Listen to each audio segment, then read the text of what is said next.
በስመ አብ ወወልድ ወመንፈስ ቅዱስ አሐዱ አምላክ አሜን። የተወደዳችሁ የልዑል እግዚአብሔር ቤተሰቦች የእመቤታችን የቅድስት ድንግል ማርያም የአስራት የአደራ ልጆች በወደደን ባፈቀረን እስከ ሞት ድረስ ጨክኖ በመስቀል ተሰቅሎ በሞቱ ላባዳነን በጌታችን በአምላካችን በኢየሱስ ክርስቶስ ፍጹም ሰላም በያላችሁበት ሁሉ ሰላም እላችኋለሁ። የእግዚአብሔር ፍቅር የእመቤታችን አማላጅነት የቅዱሳን የጻድቃን የሰማዕታት ረድኤትና በረከት ከሁላችሁ ጋር ይሁን። እንኳን ለብርሃነ መስቀሉ በሰላምና በፍቅር አደረሳችሁ። እነሆ እንደተለመደው ከብዙ በጥቂቱ ዕለቱን የዋጀ አጭር መርሐ ግብር ይዘንላችሁ ቀርበናል። እስከ ዝግጅቶቻችን ፍጻሜ አብራችሁን ትሆኑ ዘንድ በልዑል እግዚአብሔር ስም ጋበዝናችሁ። የእግዚአብሔር አምላካችን ፍቅር የእመቤታችን ምልጃ የቅዱሳን ረድኤት ከሁላችሁ ጋር ይሁን። በድጋሚ እንኳን ለብርሃነ መስቀሉ በሰላምና በፍቅር አደረሳችሁ። በእግዚአብሔር ልጅ ደም የከበረ ጌታ ቅዱሳን እጆቹ የዘረጋበት ክቡር ደሙን ያፈሰሰበት መርገመ ሥጋና መርገመ ነፍስ የተሻረበት ዘላለማዊ ደዌ የጠፋበት የጠብ ግድግዳ የፈረሰበት ጥንተ ጠላታችን ዲያብሎስ ድል የተነሳበት የጌታችን መስቀል ለ300 ዓመታት በአይሁዳውያን ተቀብሮ እንደቆየ ያውቁ ይሆን? ይህ መስቀል እንዴት እንደወጣስ ወደ አገራችን እንዴትስ እንደገባ በዓሉንስ ለምን በደመራ መልክ እንደምናከብር ያውቁ ይሆን? ውድ የሰናፔቲው ቤተሰቦች በዛሬ መርሐ ግብራችን ከባህር ወጥታ ንግሥት የሆነች ሴትንና ጌታችን የተሰቀለበትን የክቡር መስቀልን ታሪክ እነሆ ከብዙ በአጭሩ ልናካፍል ወደድን። የእግዚአብሔር ቃል በዓለም ፈጽሞ ይዳረስ ዘንድ ለቻናላችን አዲስ የሆናችሁ ላይክ፣ ሼር እና ሰብስክራይብ በማድረግ ቤተሰባችን ይሁኑ።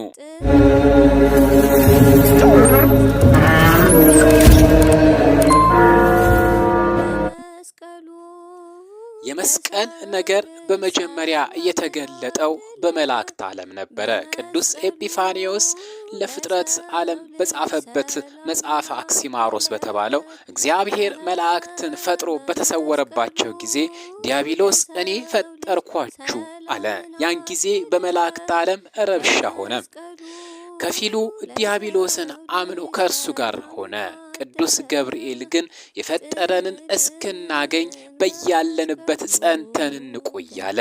ቅዱስ ሚካኤልና ሌሎችም መላእክት አብረው ቆዩ። ተጠራጥረው ለሁለቱም ጎን ሳይሆኑ የቀሩም ነበሩ። ከዚያም በመላእክትና በዲያብሎስ መካከል ጦርነት ተፈጠረም። በተዋጉም ጊዜ ዲያብሎስ 2 ጊዜ አሸነፋቸው። ሆኖም መላእክት አምላካቸውን ፈቃድህ ነውን ብለው ቢጠይቁት ፈቃዴስ አይደለም፣ ድልን የምታደርጉበትን ኃይል እንድታውቁበት ነው እንጂ አላቸው። ከዚህም በኋላ በክንፋቸው የብርሃን መስቀልን ቀረጸላቸው፣ በእጃቸው ደግሞ የብርሃን መስቀል አስያዛቸው። ሄደውም ዲያብሎስን እንዲገጥሙት በመስቀሉ ኃይልም ድል ነስተውታል። መላእክት ሳጥናኤልን ድል ያደረጉት በመስቀሉ ኃይል ነው። በዘመነ አበው መስቀል የመባረኪያ ምልክት እንደነበረ በመጽሐፍ ቅዱስ ተጠቅሷል። ዘፍጥረት ላይ ያዕቆብ በሚሞትበት ጊዜ ዮሴፍን ልጆች በእምነት ባረካቸው። እጆቹን በምናሴና በኤፍሬም ላይ በመስቀል ምልክት አድርጎ ጭኖ ባረካቸው ብሎ እንደተጻፈ መስቀል በብሉይ ኪዳን እንደየሀገሩ ሁኔታ ልዩ ልዩ ተግባራት ሲፈጸምበት ቆይቷል። ለምሳሌ ለወንጀለኞች መግጫነት አገልግሏል። በየሀገሩ መግጫ የተለያየ ነው። የጽራውያን ሰይፍ፣ የባቢሎን እቶን እሳት፣ በአናብስት እና የአይሁድ ውክር፣ በድንጋይም መወገር፣ በፋርስም ስቅላት ነው። ሰዎችንም ሰቅሎ መግደል የተጀመረው ፋርስ ነው። መሪያ የተሰቀለውም ሃማ ነበረ። ለአርማነትም ይጠቀሙበት ነበረ። የኢትዮጵያ ነገስታት ጀምሮ የሌሎችም ሀገር ነገስታት እንደ አርማ ይጠቀሙበት ነበረ። በእጃቸው ይይዙት፣ በጦርነት ጊዜ በፈረሶቻቸውም ግንባር ይስሉት ነበረ። በአጠቃላይ በብሉይ ኪዳን መስቀል በብዙ ህብርና ምሳሌ ተገልጧል። በክርስትና ዘመን በፊት ጀምሮ በሁሉም የጥንቱ ዓለም ክፍሎች የተለያዩ የመስቀል ቅርጾች አለባቸው። የተለያዩ ዕቃዎች ተገኝተዋል። በህንድ፣ በሶሪያ፣ በፋርስና በግብጽ ቁጥር ስፍር የሌላቸው መስቀሎች ተገኝተዋል። ከክርስትና በፊት በነበሩት ጊዜያትና ክርስቲያን ባልሆኑ ህዝቦች መካከል መስቀልን እንደ አንድ ሃይማኖታዊ ምልክት አድርጎ መጠቀም በመላው ዓለም ላይ የተለመደ ልማድ ነበረ። ብዙውን ጊዜ ከአንድ አይነት የተፈጥሮ አምልኮት ጋር የተያያዘ ጭምር ነበር። ለምሳሌ የግብጽ ካህናትና የሃይማኖት መሪዎች ነን የሚሉት የነበሩት የግብጽ ነገስታት የፀሐይ አምላክ ካህናት ስለነበሩ የስልጣናቸው ምልክት አድርገው ይጠቀሙበት ነበረ። በተጨማሪም በአራተኛው ምዕተ ዓመት ክርስትና በተሰበከበት ሁሉ አብያተ ክርስቲያናት ህንፃዎች በውስጥና በውጪ መስቀልን ማኖርና ማንጠልጠል በስፋት መተግበር ተጀመረ። ለዚህም ምክንያቱ ታላቁ ቆስጠንጢኖስ ከመክሲሚያኖስ ጋር በተዋጋበት ጊዜ ጠላትን በዚህ መስቀል ምልክት ታሸንፋለህ ከሚል ጽሑፍ ጋራ በጸፍጸፈ ሰማይ የመስቀል ምልክት ማየቱ ነው። ቆስጠንጢኖስ እንዳየው አድርጎ በፈረስና በበቅሎ ኩርቻና ልጓም በዕቃዎቻቸውም ላይ ሁሉም በጦር መሳሪያዎቻቸውና በጦር ልብሶቻቸው ላይ እንዲሁም በሰንደቅ ዓላማዎች ላይ የመስቀል ምልክትን በማስቀረጹ ድል አድራጊ መሆን ችሏል።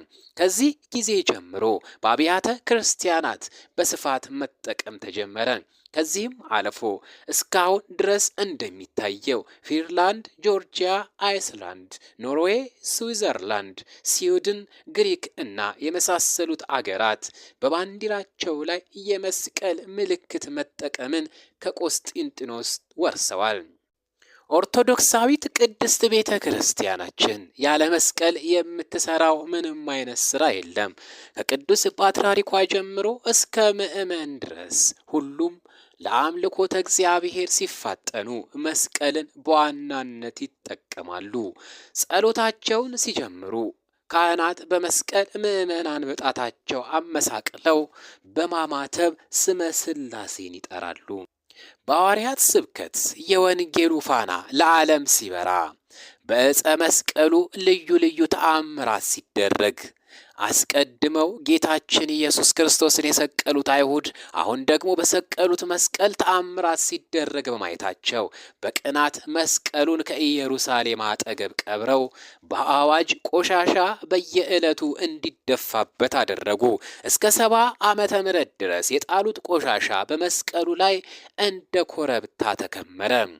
በ70 ዓመተ ምህረት ኢየሩሳሌም በጠፋች ጊዜም የተረፉት አይሁዶችም በመሰደዳቸው ተረስቶና ተቀብሮ ከ300 ዓመታት በላይ ያለበት ሳይታወቅ ኖረ። እግዚአብሔር አምላክ ስራው የሚሰራበት የራሱ ጊዜ አለውና 327 ዓመተ ምህረት የታላቁ ንጉሥ የደጉ የቆስጠንጢንያስ እናት ንግሥት እሌኒን አስነሳ። ነገሯ ከእስራኤል ዘዋያን እንደሆነ ይነገራል። ጣሊያኖች ሄሌና በእንግሊዝኛው ሄለን፣ እኛ ደግሞ እሌኒ እንላታለን። ትርጓሜውም ጥሩ ምንጭ፣ አንድም ውብና ደግ ሴት ማለት ነው። ነገሩም እንዲህ ነው። ሮሃ በሚሉት ሀገር የነበረ አንድ ተርቢኖስ የሚባል በጎ ምዕመን ነበረ። ሶሪያዊ ነጋዴ ነው። ሚስቱ እሌኒ የሚሏት እግዚአብሔርን የምትፈራ ደግ ሴት ነበረች። ንግድ ሲሄድም ግንቡን ዘግቶ ቆልፎ ይሄድ ነበረ። ሚስቱንም ሰው አያያትም አያውቃትም ነበረ። ከእርሱ በቀር ከንግድ ሄዶ እስኪመለስ የዘጋውን ደጅ ማንም አይከፍተውም ነበረ። ንግዳቸውም ሩቅ ሀገር ነው። ከዚያም በኋላ ከ3 ዓመታቸው በኋላ ከነጋዴዎች ጋር ሲመለስ ባህርን አልፈው ከሰፈሩበትም ሲጫወቱ ለእግዚአብሔር ጸሎት አድርሰው ከክፉ መከራ ወጣን ብለው ሲያመሰግኑ ደግሞም ሌሊታቸውን የሚስታቸውን ነገር አንስተው ሲጫወቱ ሚስታችን ከሌላ ወልዳ ለሞግዚት ሰጥታ ደብቃ ብታሳድግ በምን እናውቃለን ሲሉ የእሌኒ ባል መለሰና የኔስ ሚስት እንዲህ ያለ ነገር አታውቅም፣ ጸሎት ብትውል እንጂ እንዲህ ያለ ነገር አያውቃትም፣ በጎ ፍጥረት ናት አላቸው። ከእርሳቸው አንዱ ተነስቶ ምን ነው አንተ ሚስትን ታደንቃታለህ? ከማን ትሻላለች? አሁን ሄጄ ተገናኘቻት ብመጣስ አለው። ተርቢኖስም መለሰና ሚስቴን አታውቃትም፣ እንኳን ትገናኛት መልኳን አታየውም፣ እንኳን መልኳን ልታየው ድምጿን አትሰማውም፣ ድምጿን ልትሰማም ከመርከብ ወርጄ ከመቤቴም ወጥቼ ልሄድልህ፣ እግዚአብሔር ምስክር ይሆንልኝ፣ እኔ ከወጣው እስኪመለስ ድረስ የቆለፍኩትን ተመልሼ ብከፍተው እንጂ ሌላ አይከፍተውም፣ እሷም አትወጣም ሰውም አይገባም አላቸው። እርሷም የገንዘብ ፍቅር ሰይጣን አሳይቶታልና እሺ ብሎ ተወራረደ። ተርቢኖስም መለሰና ይህንን ነገር አድርገህ የመጣህ እንደሆነ ወረቴን፣ ግምዣዬን፣ ብሬን፣ ሀብቴን፣ ባሪያዬን፣ ግመሎቼንም ያለኝን ሀብትና ገንዘቤን ሁሉ ከልብሴ በቀር ያንተ ይሁን አለው። ከዚያም በኋላ ሄደም ሮሃ ደረሰና ከተርቢኖስ ሚስት አገናኙኝ አለ። እንኳንስ ሰው ፀሐይ አያዋትም አሉት። ባይሆን ከገረዷ ጋር አገናኙኝ አሏት። አገናኙት።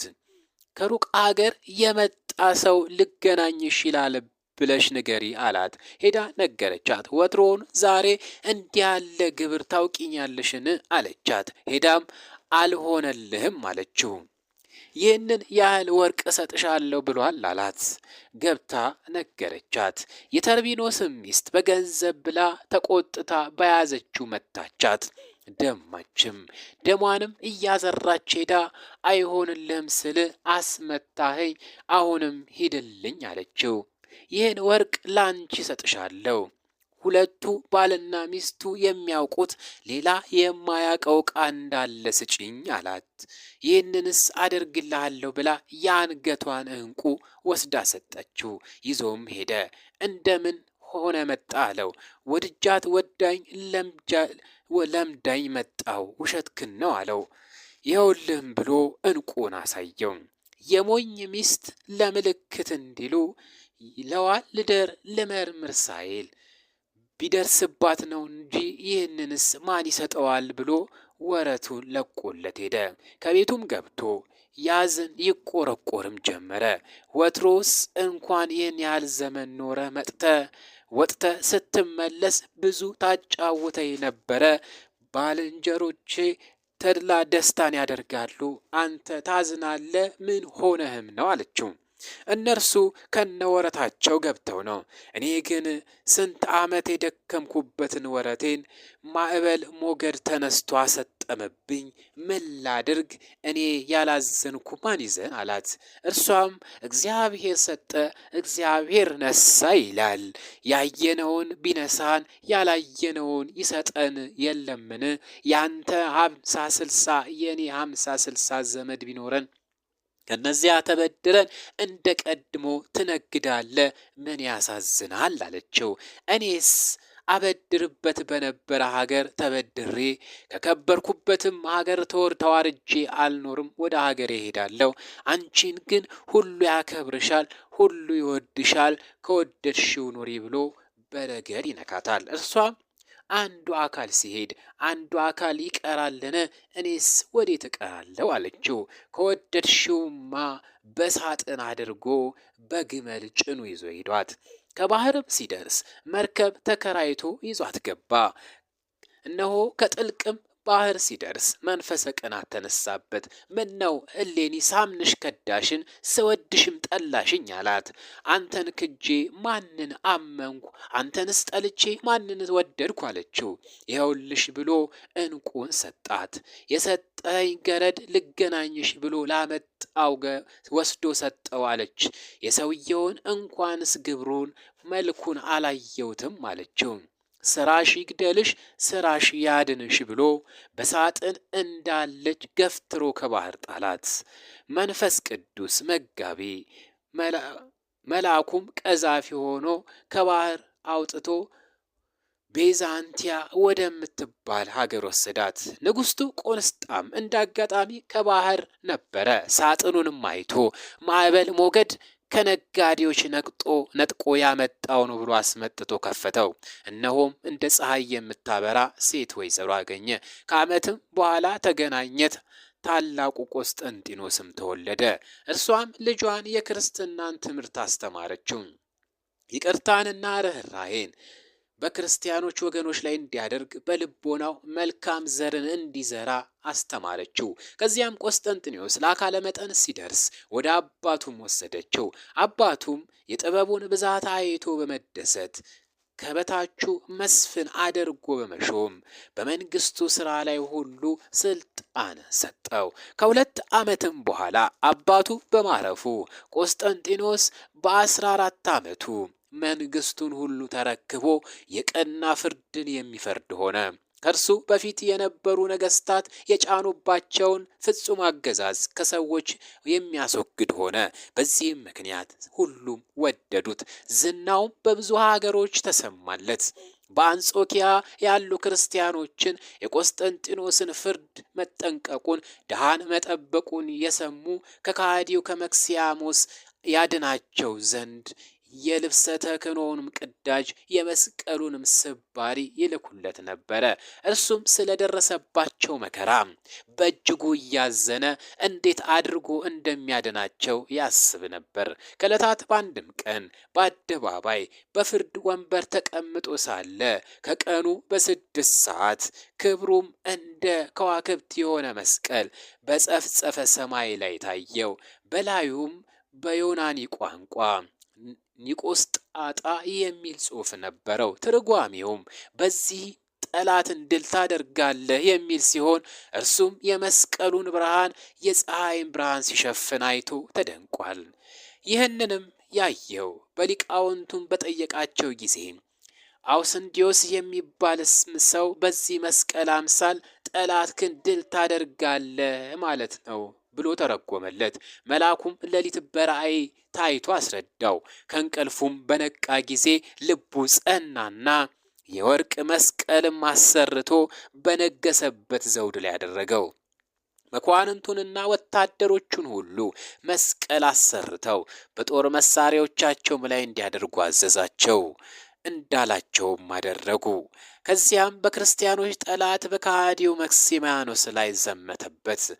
እነሆ ጦሩን ይዞ መጣ። በመክሲሚያኖስ ጦርም ላይ አድረው ድል ያደርጉ የነበሩ አጋንንትም በቆስጠንጢኖስ ላይ ያለውን ትምህርተ መስቀል ባዩ ጊዜ ተለይተውት ሲሄዱ ድል ነሳ። እርሱም ከጥቂቶች ጋር ራሱን ለማዳን ወደ ሮም ለመሻገር በድልድይ ላይ ሲወጡ ድልድዩ ፈርሶ ከሰራዊቱ ጋር ሰጥሞ ሞቷል። ከዚያም በድል አድራጊነት ንጉሥ ቆስጠንጢኖስ ወደ ሮም በገባ ጊዜ ካህናቱና ሕዝቡ መብራት ይዘው መስቀል ኃይልነ፣ መስቀል ጽንነ፣ መስቀል ቤዛነ፣ መዋዕለ ጸሬነ እያሉ እየዘመሩ ተቀበሉት። እርሱም እናቱ ቅድስት እሌኒ ያስተማረች ያሳደገችው ኋላም ምዕመናን ይልኩለት የነበረ በሰሌዳ ሰማይ ላይ የተመለከተው አሁንም በአንጾኪያ ምዕመናን ይዘውት የቀበሩትን አይቶ ትክክለኛውን ሃይማኖት በመረዳት ከሀገሩ ሶል ጴጥሮስን አምጥቶ ተጠምቋል። ከዚያም አዋጅን በአዋጅ በመለስ አብያተ ጣዖታት ይዘጉ፣ አብያተ ክርስቲያናት ይከፈቱ የሚል ታላቅ ትእዛዝን አዘዘ። የጌታችንን መስቀል ልታወጣ እናቱ እሌኒ ወደ ኢየሩሳሌም ላካት። ይህስ እንደምን ነው ቢሉ ከጌታችን መስቀል ከጌታችን ዕርገት በኋላ ሞት እያነሳ ድዌም እየፈወሰ ለክርስቲያኖች ታላቅ ክብር በመሆኑ አይሁድ በዚህ ቀንተው ጉድጓድ ቆፍረው በይሁዳና በኢየሩሳሌም ሁሉ እነሆ ቀብረውት ቆሻሻ እንዲጣል አድርገው ነበረ። ቦታውም የቆሻሻ መጣያ ሆኖ እሌኒ ንግሥት እስከመጣችበት ድረስ ለ300 ዓመታት ያህል ተቀብሮ ኖሯል። ልጇ ቆስጠንጢኖስም በመስቀሉ ኃይል የክርስቲያኖች ጠላት የሆነውን መክሲሚያኖስን ድል ከነሳ በኋላ በሶል ጴጥሮስ ተጠምቆ ክርስቲያን ሆነ። እርሷም ልጄ ክርስቲያን ከሆነ ኢየሩሳሌም ሄጄ የፈረሱትን አብያተ ክርስቲያናት አሰራለሁ፣ የጌታዬን መስቀልንም ከተቀበረበት አስወጣለሁ ብላ ስዕለት ተስላ ነበርና ያም በመፈጸሙ ደስ ተሰኝታ ለልጇ ነገረችው። እርሱም በደስታ ብዙዎች ሰራዊትን ስንቅንም አስይዞ ወደ ኢየሩሳሌም ላካት። በደረሰችበትም ጊዜ ሱባኤን አድርጋ የመስቀሉ ጠላቶችን በጽኑ እስራት አሰረቻቸው። በኋላም ኪራኮስና አሚዮስ የሚባሉ በዕድሜ የጠገቡ ሽማግሌዎችን ብትጠይቃቸው ሊነግሯት ፈቃደኛ አልሆኑምና በጽኑ እስራት ብታስጨንቃቸው ታሪኩን ነገሯት፣ ቦታውንም ጠቆሟት። ከዚያም በኋላ በጸሎቷ ላይ ቅዱስ መልአክ ተገልጦላት በጣንጢስ አማካኝነት እንደምታገኘውም አስረዳት። መስከረም 16 ቀን ደመራን አስደምራ በእሳት እንዲቃጠል አድርጋ እጅግም ብዙ ዕጣን አስጨመረች። ጢሱም ወደ ሰማያት ወጥቶ መስቀሉ ካለበት ተተክሎ ሰገደ። እርሷም ፈጣሪዋን እግዚአብሔርን አመሰገነችው። ቁፋሮውንም ከመስከረም 17 ጀምሮ እስከ መጋቢት 10 ቀን እንዲቆፈር አድርጋለች። በቁፋሮው ወቅትም የፊያታዊ ዘየማንና የፊያታዊም ዘጸጋ መስቀል ቢገኙም እውር አላበሩም፣ ሕሙማንን አልፈወሱም። ከዚያም መጋቢት 10 ቀን ጌታችን ክቡር ደሙን ያፈሰሰበት ቅዱስ መስቀሉ ተገኘ። በዚህም ጊዜ ከሕሙማን ላይ ቢያደርጉት ፈወሰ፣ እውራንንም አበራ፣ ሙታንንም አስነሳ። እነሆ የተወጋበት ጎኑ ቅንዋትም ሁሉ አብረው ተገኙ። እርሷም በፈረሷ ልጓም ላይ የመስቀል ምልክትን አስቀርጻለች። እርሷም ጌታችን ተአምራት በሰራባቸው ቦታዎች አብያተ ክርስቲያናትን በማሰራት በተለይም በጎለጎታ ላይ የተሰራው ቤተ ክርስቲያን መስከረም 17 ጳጳሳት ካህናትና ምዕመናን በተገኙበት ቅዳሴ ቤተ ክርስቲያኑ ተከብሯል። እርሷም ለድሆችና ለጦማዳሪዎች ብዙ መልካም ነገሮችን በማድረግ ግንቦት 9 ቀን አርፋለች። ሊቁ አርከስሉስም ስለ ቅድስት እሌኒ በአርኬው ላይ የመንፈስ ቅዱስ ምክር በወሰዳት ጊዜ ኤልዳ ወደ ተባለች የሕይወት ምድር የሄደች ለሆነች እሌኒ ሰላምታ ይገባል። በአደባባዩም ፊት መስቀልን በመንካት የዳነውን በድን በበረሃ ወድቀ የተገኘ አንተ እንግዳ ከሆንክ ወዴት ነው አለችው በማለት መስቀሉ ከወጣ በኋላ ስለተደረገላት ተአምር ጽፏል። በሀገራችን ኢትዮጵያ ሌላው የጌታችንን መስቀል ልዩ ስፍራና ክብር የሚሰጠው ጉዳይ ደግሞ በ15ኛው መቶ ክፍለ ዘመን በአጼ ዳዊት ዘመነ መንግስት ኢየሱስ ክርስቶስ በቀራንዮ የተሰቀለበት ቀኝ እጁም ያረፈበት ግማደ መስቀል ወደ ኢትዮጵያ መጥቶ መቀመጡ ነው። ስለዚህ መስቀል መምጣት ቅድስት ቤተ ክርስቲያን ጸሐፍት በተለያዩ ሰነዶቻቸው የተረኩ ሲሆን ንጉሱ አጼ ዳዊት ግማደ መስቀሉን አስመጥቶ በኢትዮጵያ አድባራት ሁሉ በመዞር ቢያሳርፉት ያልሞከሩበት ቦታ አልነበረም። ነገር ግን መሬቱ እየተንቀጠቀጠ አስቸገረ። በመጨረሻም ልጃቸው ዘርዓ ያዕቆብ መስቀሌን በመስቀለኛ ስፍራ አስቀምጠው የሚል መለኮታዊ ምሪት ስለደረሳቸው አሁን ጊሸን አምባ በሚባል ስፍራ መስከረም 21 ቀን 1446 ዓመተ ምህረት አሳረፉት። የጊሸን ደብረ ከርቤ ማርያም ስፍራ መስቀልያ መልካ ምድር አቀማመጥ ያለው ነው። መስቀል በአይሁድ ከተቀበረበት ስፍራ መገኘቱን ማስታወሻ በዓል ሲሆን በምዕራብም በምስራቅም አብያተ ክርስቲያናት ይህንን መታሰቢያ መስከረም 3 ቀን ሲያከብሩ የኢትዮጵያ ኦርቶዶክስ ተዋሕዶ ቤተ ክርስቲያን ደግሞ በየዓመቱ መስከረም 17 ቀን ታከብራለች። ኃይላችንና መመኪያችን የሚሆን ጌታችን ለተሰቀለበት መስቀል ምስጋና ይገባል። ስብሐት ለመስቀለ ክርስቶስ ዕፀ መድኃኒት ኃይልነ ወፀወይንነ። አገልግሎታችን ላይ ያሉትን ሐሳብና አስተያየት እንዲሁም ቀጣይ እንዲሰራለው የሚፈልጉትን የመጽሐፍ ቅዱስ ታሪክ ወይም ጻድቅና ሰማዕት በሐሳብ መስጫው ሳጥኑ ላይ ያስቀምጡልን ዘንድ በአክብሮት እንጠይቃለን። እግዚአብሔር ቃል በዓለም ፈጽሞ ይዳረስ ዘንድ ለቻናሉ አዲስ የሆናችሁ ላይክ፣ ሼርና ሰብስክራይብ ማድረግ አትርሱ። የእግዚአብሔር ሰላም፣ የእመቤታችን ምልጃ፣ የቅዱሳን ረድኤት በረከት ከሁላችሁ ጋር ይሁን። የጌታችን የኢየሱስ ክርስቶስ የመስቀሉ ብርሃን ከሁላችሁ ጋር ይሁን። ከፊት ይምራ ከኋላ ይከተላችሁ፣ ጥንተ ዲያብሎስን ይቀጥቀጥላችሁ። አሜን።